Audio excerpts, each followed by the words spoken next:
Monday morning, the 13th of July, 2026. The WTA rankings refresh. Alex Eala's name appears beside one number, 28. 4 places higher than the week before. Higher than players the tennis world had spent years filing away as permanent fixtures. And for the first time, the ranking is saying out loud what Filipino fans have been saying for 18 months. Alex Eala has reached a new career high of world number 28 in the Women's Tennis Association rankings. She did not win Wimbledon. She did not lift a trophy in London. She left as the 28th best player on the planet.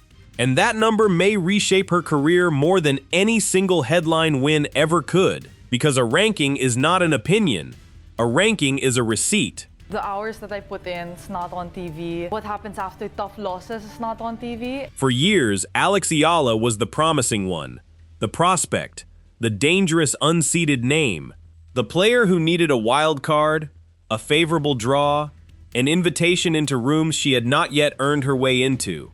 28 erases all of that. 28 does not need anyone's permission. No wild card, no favor, no invitation. Just ranking. If you were watching Alex before the number caught up, before Wimbledon forced the rest of the sport to say her name, subscribe. This channel is built for the people who saw the climb while it was still being called a fluke. And before we go further, drop one word in the comments. Is 28 a ceiling or a floor? Hold that answer. By the end of this, it changes. Start with the number itself, because most people are reading it wrong. On the 13th of July, the official WTA singles rankings placed Alexandra Eala at 28th in the world, with 1,666 points. That is a career high, and she got there by climbing 4 spots, from 32 in a single update. Now hear the part that matters. That jump did not come from one lucky afternoon. It came from a run. And a run is the one thing a ranking system cannot fake. This is not hype, this is arithmetic. Rewind 12 months, because the distance is the whole story. 12 months ago, Alex Eala was ranked around 140th in the world, a name most of the tennis world could not place. By March of this year, she had climbed into the low 30s. On the 13th of July, she is 28. That is not a lucky fortnight. That is a player raising her own floor, month after month, without ever sliding backward for long. But go back to where the perception started. A year ago, she was popular in one country and unknown almost everywhere else.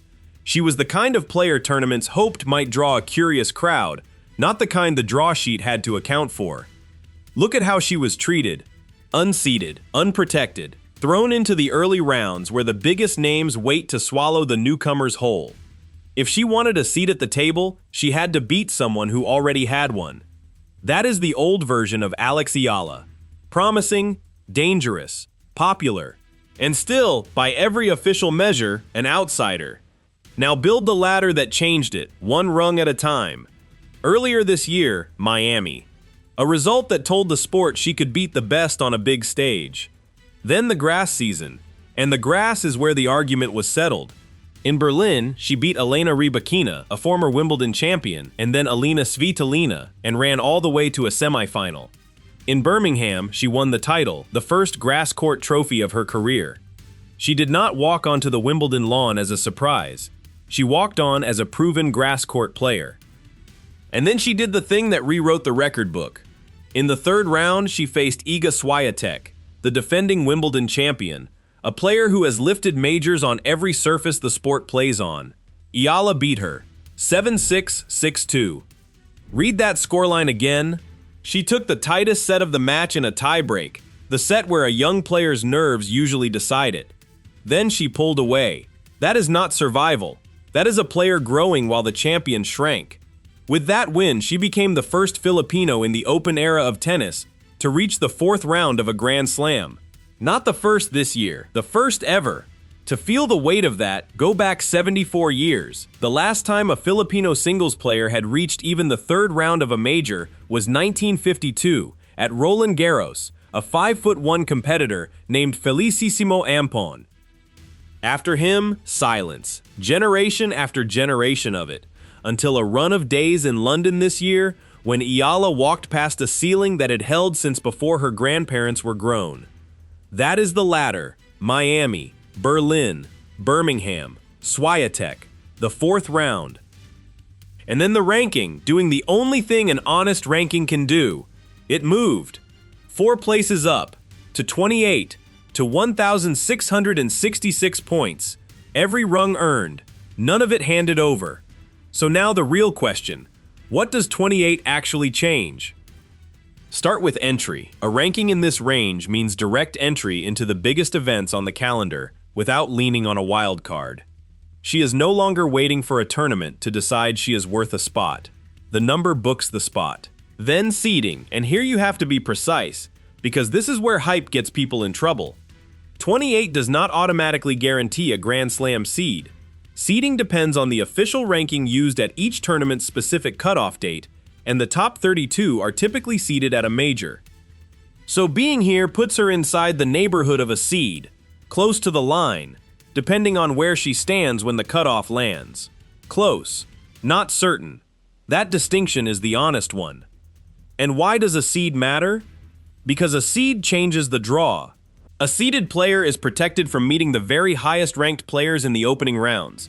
It does not promise easy tennis. Nothing does.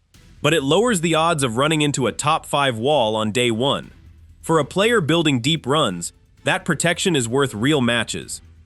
Then the softer consequences, more prominent scheduling, bigger courts, more cameras, more commercial attention, because sponsors chase legitimacy, and a ranking is the cleanest proof of legitimacy the sport produces.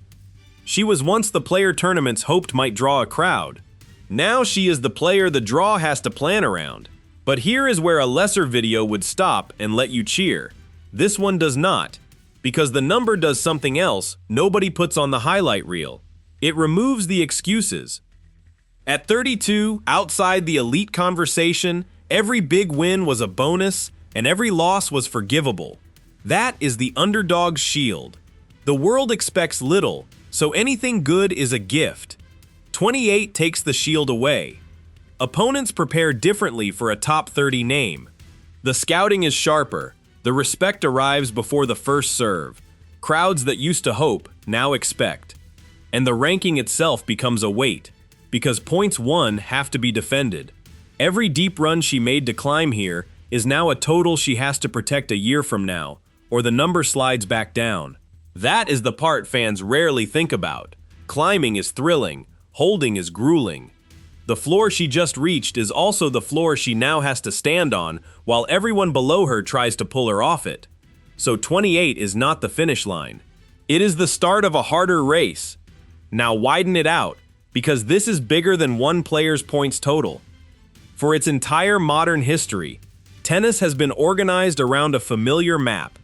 Its ranked elite came from a short list of countries, and the Philippines was never on it. No Filipino had ever reached the second week of a major in the Open era. The ceiling was never really about talent. It was about proof that the climb was even possible. Alex Eala is the proof, and a ranking of 28 is the version of that proof that cannot be argued with. A crowd can be dismissed as national loyalty. A viral clip can be called a one-off. A ranking cannot. A ranking is the sport's own math, and the sport's own math now lists a Filipina inside its top 30. And she had the popularity long before she had the ranking. Go back to January, to the season's opening major in Melbourne. Before Ala had won a single match there, her pre-tournament press conference pulled around 171,000 views on YouTube. The world number 1 that same week drew roughly 9,000. The most watched player at the opening Grand Slam of the year was an unseeded name from the Philippines who had not yet won a round. That was popularity. It was real. And it was enormous, and it still was not proof. A crowd can be waved away as national loyalty. That is exactly what parts of the sport did. 28 is what popularity looks like once the ranking finally signs off on it. That is the difference between popularity and legitimacy. Popularity is a country showing up. Legitimacy is the ranking system, which owes her nothing, agreeing anyway. So look ahead, without pretending to know the ending. The road from 28 runs through the American hardcourt swing and beyond. The top 20 is close on paper, a handful of places up. But those places are held by players who do not intend to move, And the only way through is the same way she got here. Results. Match after match. Round after round. Points banked and points defended. And the people closest to her were the least surprised by any of it. Eala has trained since the age of 13 at the Rafa Nadal Academy in Mallorca, thousands of miles from home. The place that built her game had been treating her as a top-tier project long before the ranking did. When the results finally arrived, the framing did not have to change. It just aged well. That is often what real preparation looks like from the outside. Not shock. Recognition. Nobody honest can promise she reaches the top 20. What the last 12 months prove is only this. The climb was never an accident. It was a pattern. And patterns tend to continue until something stops them. So run the whole thing back, fast, one line at a time. Outside the top 100 a year ago. Then Miami. Then Berlin. Then a grass title in Birmingham. Then Swiatek, 7-6, 6-2. Then the first Filipino fourth round in open-era history. Then 4 places gained. Then one number sitting beside her name. 28. Not a headline, not a trophy. A verdict. The ranking system, slow and unsentimental, finally catching up to what a country already knew. So here is the question worth arguing about in the comments. Is 28 the ranking Alex Eala defends and settles into, or the last number she holds before she breaks into the top 20? Is this her ceiling, or the floor she launches from? Tell me where you think she lands, and how fast.